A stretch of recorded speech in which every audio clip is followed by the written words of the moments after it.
Welcome to this explosive breakdown of one of the most shocking moments in daytime television history. Imagine tuning into your favorite morning show, coffee in hand, ready for light-hearted banter and celebrity chit-chat, only to witness a Hollywood titan unleash a verbal storm that leaves the studio in stunned silence. That's exactly what happened on October 5, 2025, when Samuel L. Jackson, the iconic actor known for his commanding presence in films like Pulp Fiction and the Marvel Cinematic Universe, appeared on Good Morning America to promote his latest action thriller, Shadow Strike. The segment was billed as a fun, promotional spot, with Jackson set to discuss his high-octane stunts, the film's groundbreaking special effects, and perhaps a few anecdotes from his decades-long career that has grossed over $27 billion worldwide. But what started as a seemingly innocuous interview quickly devolved into a heated confrontation with co-host Michael Strahan,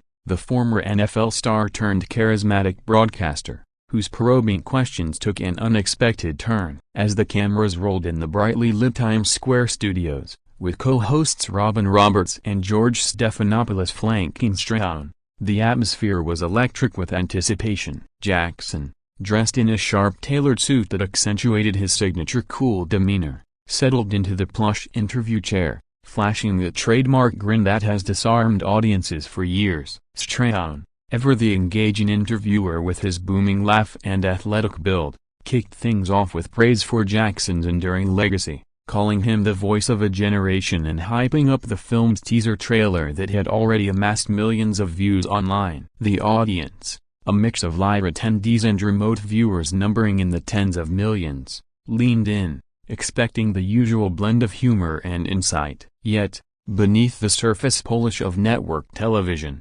tensions simmered, waiting for the spark that would ignite the powder keg. Jackson, fresh off a grueling press tour that had him jet-setting from Cannes to Comic-Con, was no stranger to the grind of promotional interviews.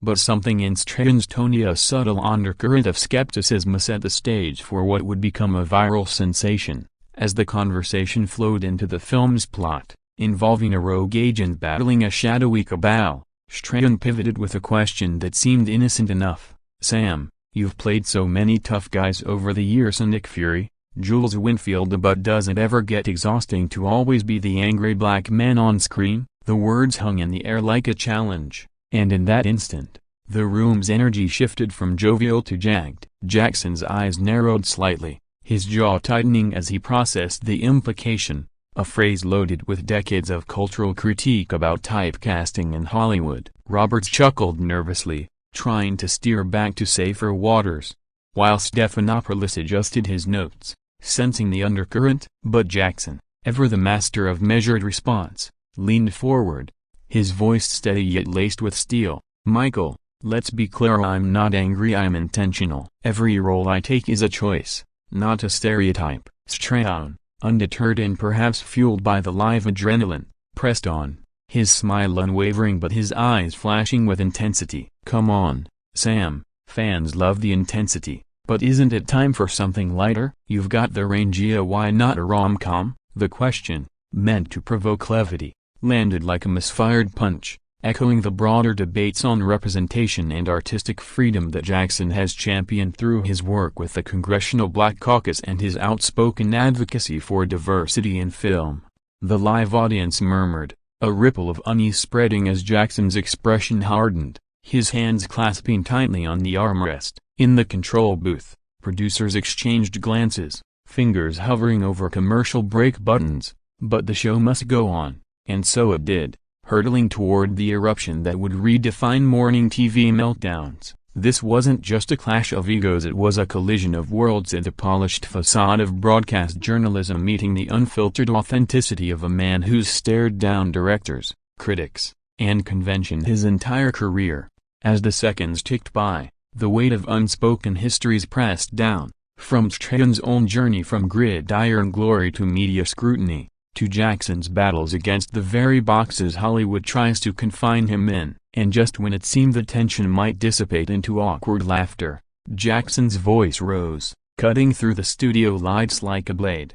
"You think this is easy? Sitting here justifying my art to someone who's never had to prove their worth beyond a smile and a suit." The words sliced deep, exposing raw nerves on both sides, and in that moment, the interview transformed from promotion to provocation, setting the fuse for the explosion to come. Viewers at home, from bustling kitchens in New York to quiet living rooms in Los Angeles, felt the shift through their screens, phones already buzzing with initial reactions on social media. Hashtags like #Backlash began to trend, whispers of "Did he just say that?" echoing across platforms. Back in the studio, the air thickened with unspoken accusations, Strahan's face flushing as he leaned in, retorting with a defensiveness that surprised even his co-hosts. "Sam, I'm just asking the questions the audience wants, so don't shoot the messenger." But Jackson, his patience fraying like an overworked film reel, wasn't buying it, his response building like thunder on the horizon. This opening salvo was merely the prelude to the symphony of fury that would unfold, a testament to the power of words when wielded by those who've earned their scars. As we delve deeper into this unfolding drama, remember, in the high-stakes arena of live television, where every glance and gesture is magnified, one wrong word can unravel empires built on charisma and control. And for Samuel L. Jackson, this was no exception. It was personal, it was primal, and it was about to go nuclear. The interview's pivot point arrived faster than a plot twist in one of Jackson's blockbusters, as Strahan, perhaps emboldened by the live crowd's energy or his own history of no-holds-barred sports commentary, doubled down on his line of questioning. "Look, Sam, we've seen you evolve from blaxploitation roots to superhero status, but that edge, that explosive energy, it's your brand. Isn't it fair to say it's what keeps you relevant?" The word explosive dripped with implication, a not-so-subtle nod to Jackson's reputation for intensity, but in this context, it felt like a jab at his age, his choices, or worse, his identity. Jackson, at 77 years young, with a resume that includes over 150 films and an Academy Honorary Award, paused, his silence more eloquent than any monologue. The studio lights seemed to dim under the weight of the moment, the audience holding its collective breath as Roberts interjected with a soft, "Michael, let's talk about the new film." But Strahan, waving her off with a charismatic hand gesture that usually charms, persisted, "No, Robin, this is real talk. Sam, you've got stories to tell us why you keep choosing rage over range." It was then that the dam broke. Jackson's eyes, those piercing orbs that have conveyed everything from quiet menace to righteous fury, locked onto Strahan's with unyielding focus. "Rage? Boy, you got no idea what rage looks like. I've been raging since before you laced up your first cleat, raging against a system that said a black man couldn't lead, couldn't love, couldn't just be. And now you sit there, in your polished chair, questioning my range like it's a football stat." The delivery was pure Jackson, cadenced, commanding, laced with the profane poetry that's made him a cultural icon. Gasps rippled through the live crowd, a few phones discreetly capturing the exchange despite network rules. Stephanopoulos, the seasoned anchor, shifted uncomfortably, his diplomatic instincts kicking in as he tried to mediate. "Gentlemen, we're all fans here." But the words fell flat, drowned out by Jackson's rising timbre. Strahan, no stranger to trash talk from his Super Bowl days, fired back, his voice booming with the confidence of a man who's interviewed presidents and quarterbacks alike. "Sam, don't make this about racia, it's about entertainment. Fans tune in for the fire, not the fireside chat. If you can't handle the heat." He trailed off, but the unfinished taunt hung heavy, a red flag to the bull that is Samuel L. Jackson. The actor's face contorted, not in anger alone, but in a profound disappointment that cut deeper than any shout. "Handle the heat? I've been in the fire since Shaft, since Jungle Fever, while you were sacking quarterbacks. This ain't about fans, this is you trying to box me in. Make me your morning punchline." The exchange escalated, words flying like shrapnel. Strahan accusing Jackson of being too sensitive for TV, Jackson retorting with a litany of Hollywood slights, from audition rejections to award snubs, his voice echoing off the studio walls. Behind the scenes, producers whispered frantically into earpieces, the director signaling for a break, but the hosts, caught in the crossfire, pressed on, the show's format demanding continuity. Viewers at home witnessed it all in real time, ratings spiking as word spread via texts and tweets. Turn on GMA now as Sam's going OFF. Social media ignited, with clips of bootlegged from live streams garnering thousands of shares in minutes. Celebrities like Spike Lee and Denzel Washington, Jackson's longtime collaborators, began chiming in with supportive posts, while critics debated the merits of tough love interviewing. Back on set, the confrontation reached fever pitch when Strahan, leaning across the desk, quipped, "Maybe it's time to pass the torch. Some let the young blood bring the boom." It was the match to the gasoline. Jackson shot to his feet, microphone still clipped to his lapel, his 6'2" frame towering in righteous indignation. "Pass the torch? To woe your scripted segments? I've lit more fires than you'll ever dream of, Michael, and this interview, it's extinguished." With that, he ripped off the mic, tossing it onto the chair with a clatter that reverberated like a gavel. The studio froze as Robert's hand flew to her mouth. Stephanopoulos stammered a "Sam, wait," and Strahan sat back, arms crossed, a mix of shock and defiance etched on his face. As Jackson stormed toward the exit, stagehands parting like the Red Sea, the live audience erupted in a cacophony of applause, boos, and bewildered chatter. Cameras captured every angle, the determined stride, the turned back, the stunned hosts scrambling to fill the void. In the control room, chaos reigned, executives debating whether to cut to weather or let it play out. But the damage was done. This segment, meant to be 5 minutes of fluff, had ballooned into a 15-minute maelstrom, etching itself into TV lore. This wasn't mere celebrity spat, it was a microcosm of larger battle as a generational, racial, artistic whole laid bare under the unforgiving glare of broadcast lights. As Jackson disappeared backstage, whispers of "he's really gone" spread, and the show's producers faced their worst nightmare,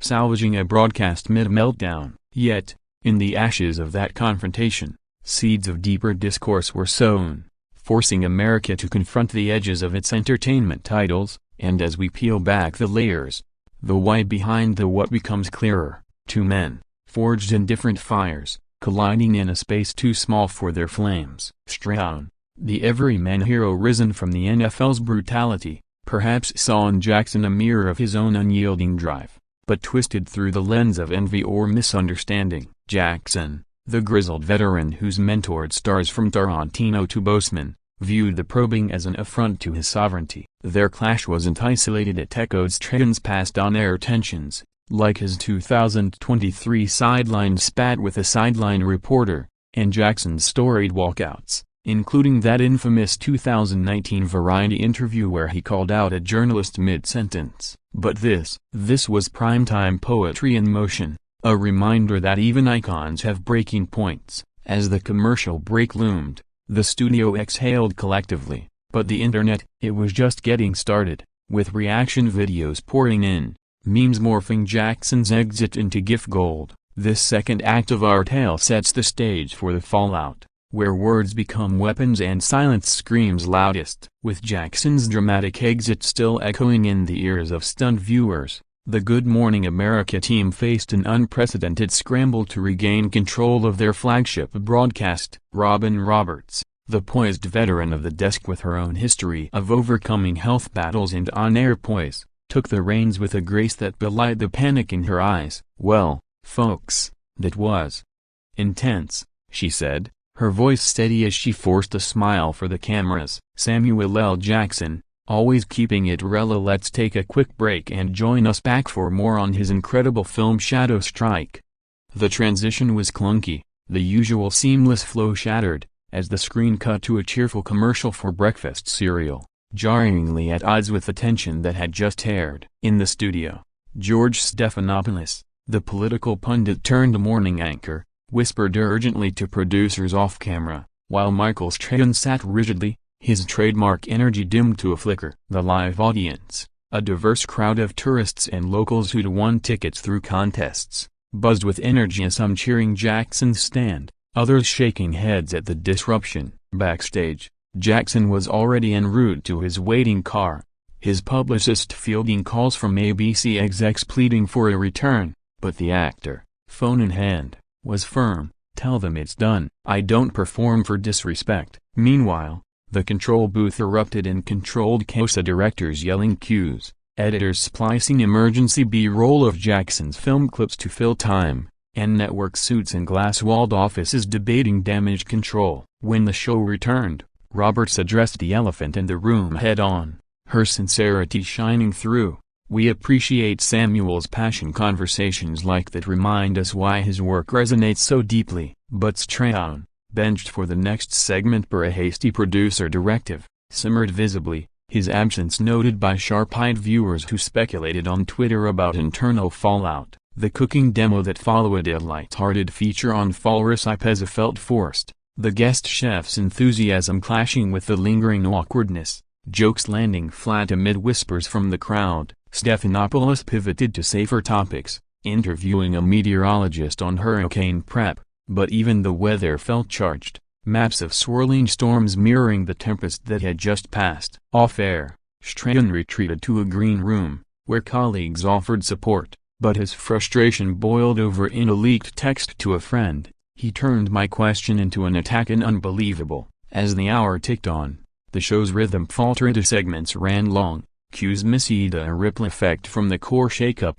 Ratings, however, soared. Nielsen reported a 40% spike in viewership, as word of mouth pulled in curious onlookers from competing networks. Social media, that relentless amplifier, turned the moment into a phenomenon. #Jackson Walkout topped trends, with 500,000 tweets in the first hour alone. Fans defended Jackson, posting montages of his empowering roles, while detractors labeled him diva-esque, dredging up old tabloid tales of set tantrums. Strahan's supporters, many from his sports fanbase, rallied with #StandWithStrahan, arguing he was just doing his job. Celebrities Wadeen and Jamie Foxx tweeted a laughing emoji with "Sam said his piece," while Whoopi Goldberg on The View later called it a teachable moment on boundaries. Behind the glamour, deeper currents swirled, ABC's diversity initiatives under scrutiny, Strahan's contract negotiations looming, and Jackson's next project hanging in promotional limbo. As the broadcast wrapped, Roberts signed off with an uncharacteristically somber tone. "Thanks for joining us through a memorable morning. Stay real, stay kind." The end credits rolled over bloopers footage, but no one laughed. Instead, the internet dissected every frame. Frame rate analyzes revealing Jackson's subtle tells of the clenched fist, the averted gaze fueling amateur psychology threads on Reddit. News outlets pounced. CNN ran a panel on celebrity interviews gone wrong, ESPN tied it to Strahan's athlete mentality, and Variety penned Jackson's exit, "Art imitates life." For the GMA team, the day dragged into damage assessment meetings, where execs praised Roberts' handling but fretted over advertiser pullouts. Strahan, cooling off in a post-show debrief, admitted to colleagues, "I pushed too hard, I didn't see it coming," a rare vulnerability from the unbreakable ex-linebacker. Jackson, meanwhile, touched down at his New York hotel, firing off a statement via his rep, "I value honest dialogue, but not at the expense of dignity." Grateful for the support and now, go see Shadow Strike. The response was measured, but his inner circle knew the sting ran deep, reigniting old wounds from typecast battles. This interlude of immediate aftermath revealed the fragility of live TV's veneer, where one unscripted surge can upend schedules and sentiments. Yet, it also highlighted resiliency of the way teams like GMA's knit back together, Roberts emerging as the steady hand guiding the ship through stormy seas. As reactions proliferated, from late-night monologues, Jimmy Fallon quipped, "Sam Jackson left so fast, he made Bador say mother." To think pieces in The Atlantic on the perils of probing black icons. The event transcended gossip, sparking dialogues on media accountability. Strahan, reflecting later in a private call, grappled with his role. "I came from a world of hard hits. I thought it was the same here, but the hits in Hollywood land differently, softer yet sharper, carving into legacies rather than lineups." Jackson's walkout, in this light, wasn't flight but fight, a declaration that at his stature, he dictates the narrative. As the day faded into evening, with sunset gilding the studio windows, the true cost began to tally: strained relationships, viral infamy, and a nation pausing its scroll to ponder. This third chapter underscores the human element, the unsung labors of recovery, where apologies brew unspoken and lessons etch quietly. But the story doesn't end with the fade to black. It explodes anew in the digital arena, where every viewer becomes a critic, every clip a courtroom. And there, in the echo chamber of online outrage and adulation, the real battle for hearts and headlines rages on. As the sun climbed higher over Manhattan, the digital deluge descended, transforming Good Morning America's morning mishap into a full-blown cultural cyclone that dominated feeds from TikTok to Threads. Within hours, the raw footage, surreptitiously screen-recorded by audience members, had clocked 10 million views across platforms, edited into snappy montages set to Jackson's own "snakes on a plane" scream for ironic effect. Hashtags splintered into factions. Team Jackson celebrated his unapologetic exit as a masterclass in self-respect, with users sharing personal stories of workplace microaggressions disguised as tough questions. Black Twitter, that vibrant nexus of commentary, lit up with threads dissecting Strahan's phrasing through lenses of colorism and class. One viral post reading, "Strahan's range comment, code for tone it down, Uncle Sammy Jackson clocked it instantly." Meanwhile, #Justice for Strahan trended among sports brothers and morning show loyalists, framing the host as a victim of Hollywood entitlement, with memes photoshopping Jackson as Thanos snapping away Strahan's career. Late-night hosts pounced as Stephen Colbert deadpanned. Michael asked for range, Sam gave him the full clip, while Trevor Noah, via Instagram Live, lauded, "That's not a walkout, that's a waltz with wolves." Print and pixel media churned out takes. The New York Times op-ed "When Icons Collide, Jackson vs. Strahan and the Myth of the Angry Artist" delved into psychoanalytic depths, while TMZ breathlessly reported inside scoop, Strahan fuming in green room rant. Though the rant turned out to be a mild vent to a producer, Jackson's fanbase mobilized, flooding Shadow Strike pre-orders, propelling it to #1 on iTunes, a silver lining wrapped in schadenfreude. Strahan, navigating his own PR tightrope, posted a cryptic Instagram story, a gym selfie captioned "Bounce Back Stronger #Game Day Mindset," racking up 2 million likes but drawing side-eyes for sidestepping accountability. Co-hosts Roberts and Stephanopoulos played peacemakers. Roberts shared a heartfelt post reminiscing on past Jackson interviews, "Legends teach us, even in tension," while Stephanopoulos appeared on his podcast, musing, "Live TV's beauty is its unpredictability of flaws and all," but the undercurrents ran deeper. Insiders whispered of Strahan's frustration with GMA's softball segments, craving the edge he'd honed at Fox NFL Sunday, and Jackson's exhaustion from a press circuit that felt increasingly interrogative post #MeToo reckonings. Celebrities aligned tribally. LeBron James retweeted Jackson's support with "King Stays King." Denzel Washington sent a private text of solidarity, "You spoke for us all, brother," while Strahan's pal Dwayne Johnson commented fire emojis under his post, a subtle bro hug. The discourse broadened into think tank territory, and WCP issued a statement on media tropes harming black excellence, and GLAAD weighed in on intersectional angles, given Jackson's allyship in queer cinema like Out of Sight. Parodies proliferated. SNL rushed a cold open sketch with Kenan Thompson as Jackson storming off Seth Meyers' desk, quipping, Ezekiel 25:17 "Don't at me." Even international outlets chimed in, BBC calling it Yankee drama at its finest, while Al Jazeera framed it as American race rhetoric redux. For the everyday viewer, it was watercooler Nipa. Office Slack channels exploded with GIFs. Families debated over brunch. Strahan was rude versus Jackson overreacted. Metrics told the tale.